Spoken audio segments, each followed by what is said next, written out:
Hey everyone, and welcome back to my booktube channel. Today we'll be doing a book discussion and review of Angelfall by Susan E. First I would just like to say I really enjoyed this book. I thought it was actually quite good. Didn't really know too much about it going into it. I just knew that there was just some kind of angel apocalypse going on, and it was about this girl named Penryn. So basically went into it knowing just those couple of things. And it was awesome. I gave it, I believe, 4 out of 5 stars on my Goodreads. I know a lot of people are like, oh, it should be 5 out of 5 stars. For me, it was good, but there are other angel books that I've read that I thought were better. Sorry, it's just my personal opinion. But anyway, so yeah, it was good. I liked it, and I can't wait to get into the rest of the series. I do have the other 2 on my Kindle, so I'll be reading those probably fairly soon. Okay, so basically we meet this girl named Penryn, and we meet her sister Paige and her mother. And of course they're in the middle of an apocalypse. These angels have wreaked havoc on the earth. It's in ruins, and humankind is being wiped out because of these angels. And Penryn and her family are basically trying to survive, and they end up going out one night to forage for food and supplies, anything they can find, and they come across these angels who are battling one another. It's a few of them against this one angel who has these big white snowy wings that, you know, he's absolutely captivating. But of course, because of the angel apocalypse, humans are not friendly with angels. They have a very deep hatred for them, which is understandable. Basically, we just get to see them fighting, and it was a really intense scene in the book, and they end up taking this angel's wings and they end up cutting them off, and he's laying in the street just bleeding to death. And of course, one of the angels sees her. In an attempt to try and help out this angel who had his wings cut off, she throws the sword back to him, and of course the angel doesn't like that and takes Penryn's sister Paige, and they fly off into the sky, and we have no idea where they're going, what's happening, and Penryn starts to panic. She's sitting there and she's looking at the angel in the street. She's like, oh, I could just leave him for dead, because these street gangs will take the wings and the body parts of this angel, and they can be used for like trading. They're worth like a lot of money, because it's basically what they use for money now is trading. But she decides to help him out, and she takes his wings, and they take off, and they end up hiding into an office building. Okay, so now I'm going to get into the more spoiler section. So if you don't want to be spoiled, you haven't read this book, I suggest you stop watching this now and seriously go read it. You will like this book, I promise you. If you like apocalypse books and you like fallen angel books, if you like things that are dark and very twisted, this book is definitely something you want to read.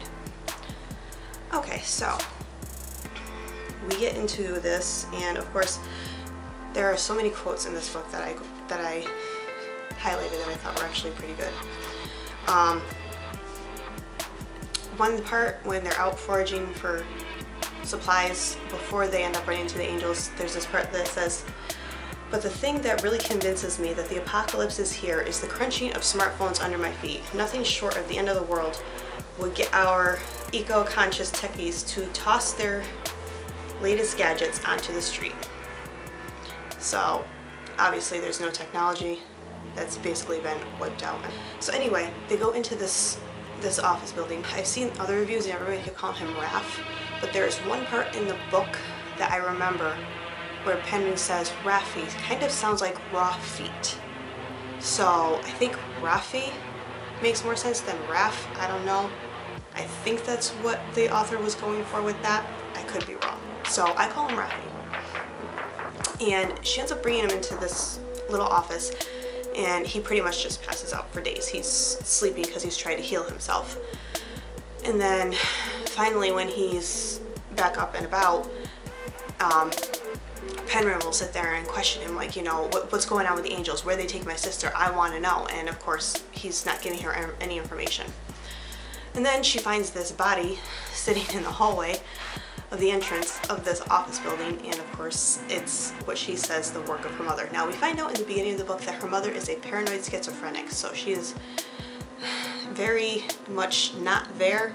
She has these own personal demons that she keeps hearing in her head, so there's that Penryn has to deal with. And we also find out that she believes that her mother was possibly the cause of her sister being paralyzed, because her sister is a paraplegic, she's in a wheelchair, but we really don't know the whole backstory on that yet. Hopefully they'll get into it in the second book. But anyway, she finds out that her mother's staying in the same office building, and of course she doesn't want her mother to see Raffi, so she is like barring them up in this the office so that her mother doesn't know.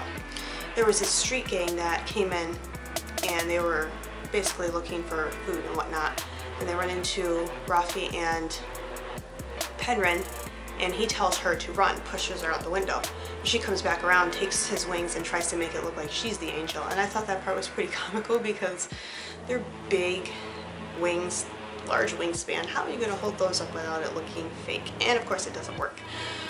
But they ended up being able to run off, they get away, and they end up in this, as you say, abandoned cabin. It's like out in the wilderness. This part where they're talking, something about feet. I think she asks for his feet because of his cuts. Sorry, I can't quite remember, but I thought this part was pretty funny. But Raffi says to Penryn, "That's a pretty intimate demand in the angel world. It usually takes dinner, some wine, and sparkling conversation for me to give up my feet." After they stay the night in this little cabin, they end up walking through, they're going down this highway, and they see these bodies just like splayed out on the road, and they're thinking that it's not angels, even though these angels are very merciless and evil in the apocalypse, and they don't know what or who killed these people, but it makes them very cautious and nervous. Or they end up going into the woods, and they're trying to make their way to the Eyrie so that Raffi can show Penryn where her sister Paige is at and hopefully save her. And then they hear people coming, and there's dogs. Penryn goes up into this tree, and she watches Raffi take off. They end up capturing Raffi, and of course Penryn, instead of running like Raffi tells her to, decides to follow him, and comes across this camp where they end up keeping him hostage. She tries to help him escape, and of course she gets caught, and they end up in this camp. Now at first it seems like they're the bad guys, but come to find out they're actually the resistance. They are trying to go against these evil, merciless angels who are just wreaking havoc on the earth. They're trying to take back their worlds. They don't want to just give up so easily. Like, this is where we live, this is our world, you're not taking it. So that's basically what this camp is. We meet this guy named Obi, who seems to be the front runner. He seems to be the head honcho, I guess you could say, in the camp, and he was trying to recruit Penryn and Raffi. He doesn't know that Raffi's an angel because they keep the wings hidden, and of course he keeps the shirt on, so nobody knows about these scars from where the wings were cut off. But they're trying to recruit them, and all Penryn wants to do is leave and go find her sister. And of course, Obi keeps telling her, we are going to be, going to the area. You'll get to see your sister soon, but not until then. Well, Penryn is in no mood to sit there and wait around. So they pretty much come up with this plan to take off and go on their own to find the Eyrie. And once they get out of there, they're up on this hill, and they're watching like this big road, and it's got a bunch of cars. And of course they see that it's Obi's people who are getting in these vehicles and going down the road. So Raffi and Penryn get into one of the vehicles, and they start going down the same road, and they eventually come upon this road that leads up to the Eyrie. But they come to the Eyrie, and they just see that there's these people that are trying to get in. Now, Penryn is going in by herself. Raffi is supposed to be hiding because, well, he's supposed to be an angel. He's already supposed to be in there. He's not supposed to be trying to get in. So Raffi and Penryn sneak in, and of course, it pretty much is where you see these humans are kind of like pets to the angels, which is weird to Raffi because it was supposed to be like humans and angels commingling together in that sense is like illegal. It's not supposed to be allowed, and yet here's a bunch of humans, females mainly, mingling with the angels. They end up finding one of the other angels. He's called an albino. I'm sorry, I can't remember his name off the top of my head, but he's considered an albino. He's very white. He's got very white hair, very pale skin, and he's got like blood red eyes. And he's kind of creepy, but he turns out to be, I guess you could say, not necessarily a bad guy, but we really don't know that yet. But he takes, what it is Raffi convinces this albino angel that he needs to have his wings sewn back on. Well, he's like, well, Layla's the only one who can do it. So Penryn and Raffi are brought up to this suite in the hotel. That's what the area is like this hotel that they've taken over. And there they meet up with Layla, who's like, you know, well, I can take you, get your wings fixed. While they were downstairs in the party area, where all the other humans and the angels are commingling, Penryn sees D-Dum, as she calls him, one of the twins who was at the camp, who was part of the resistance, and it kind of dawns on her like this is what they were talking about. This is the resistance. This is why we saw all these people from the camp in these cars heading this way, because they are getting ready to fight back against these angels. So when she actually gets him up to her room, because she orders room service and he brings it up, she talks him into helping her, and she brings him down to the to, I guess you could say, the garage. I think that's what it was. And when she goes down there, she runs into her mother, who's standing there with a cattle prod, and of course these people just kind of like start to crowd around D-Dum and Penryn. Her mother starts to walk towards them, and she's like, Penryn, it's me. And of course everybody, because of her schizophrenia, are afraid of her, and they kind of like back off, like, no, we're not gonna, you know, attack your daughter, we're sorry. So it's Penryn and her mother, and of course D-Dum's like, you know, you're on your own, you can go down to this garage if you want, but I'm not helping you. And of course there's this very strong sense of foreboding and fear. Like Penryn gets this feeling that something is not right, and of course she finds out why, because as she goes on into the garage, she sees these big column tanks, I guess you could call them, with humans that are in there with these scorpion hybrid angels, and they're very creepy and gross looking, and they're basically sucking the life out of these humans, and she's just like baffled by it. We end up seeing her just kind of like, she's looking around and she sees what's going on, and then she starts calling out because she's trying to find her sister, because that's what D-Dum said, is this is where the children are brought. And she starts calling out for Paige. Paige ends up coming out of like this pile of children. They say it's from the ages of like a toddler to 12 years old. Just this pile of children. And they've all got like if you've ever watched a cop drama of any kind, and you see how when they do an autopsy they have like the Y incision going, you know, from their shoulders all the way down their abdomen. That's basically what a lot of them have. And her sister Paige actually has incisions going down her back. She's got, her mouth is cut from ear to, you know, the corners of her mouth, and she's just got like these razor sharp teeth. And she's actually walking, which is something that Penryn never thought she would see again. But she's basically turned into this monstrous thing. Come to find out they're like the experiments of these angels. It's kind of creepy to think about, because you think of angels as being good, but in this book they are very much not, because they are taking over the earth, they're experimenting on little kids, they're taking humans and letting these hybrid scorpion things suck the life out of them. It's almost like they're demonic in a way, but they're not, and it's very creepy.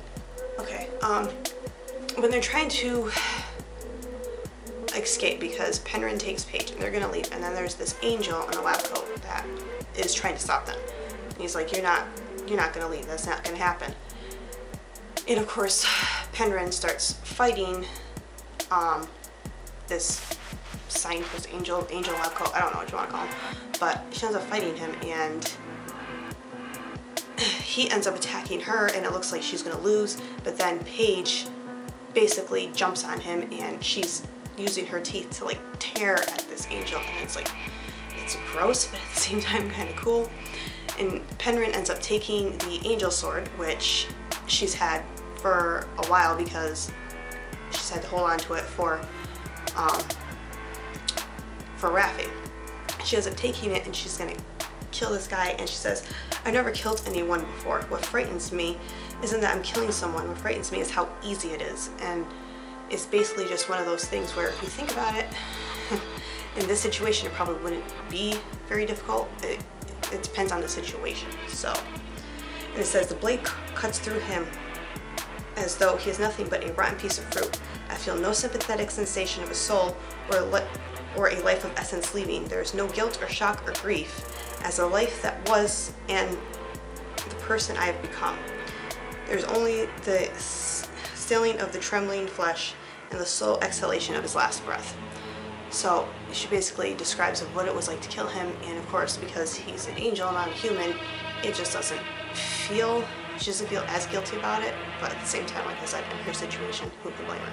Her mother comes in after this is all said and done, takes Paige, and they take off. So after Penryn's mother and Paige take off, Raffi and this other angel, who's Belial, I'm not really sure how to say it, he ends up coming out. But come to find out, I don't think he's an angel, I think he's a demon, because he is now wearing Raffi's wings on his back, and Raffi has like these, what looks to be like bat wings, but they have these really sharp talon type things that are coming out of the wings.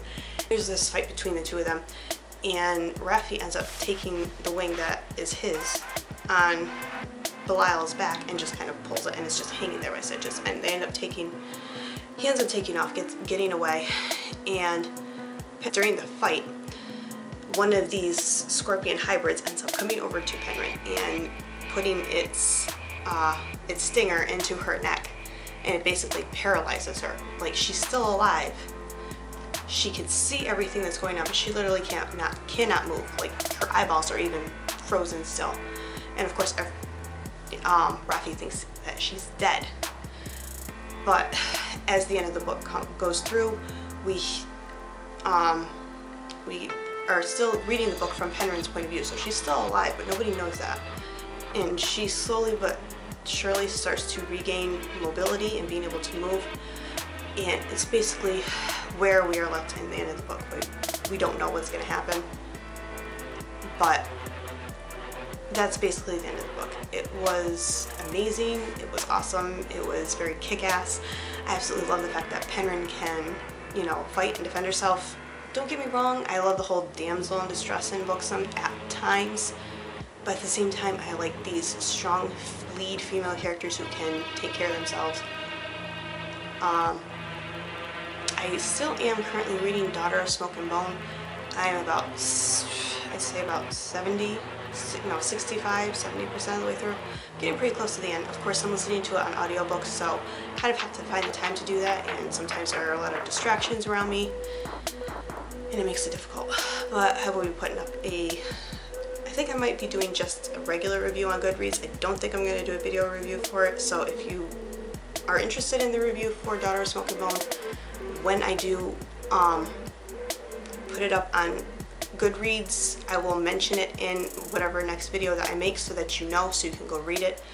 But I don't think I'm going to be doing a video review because, I'm going to be honest, audiobooks, I've never really done a whole lot of those. I think I've listened to maybe 5 audiobooks total in my entire life. I like to read it. I am more of a visual person than an audio person, but that's just me. But I'm still enjoying it. but to be able to get enough detail out into like a video review, I don't think it's going to happen because there's so many characters in the book, so many names to remember, so many details, and I just think getting it down, you know, as a text review instead of a video review would be easier for me. But anyway, I think I'm going to wrap up this video here. I hope you enjoyed it. Give it a thumbs up if you did, comment, subscribe, and I will see everybody next time. Bye.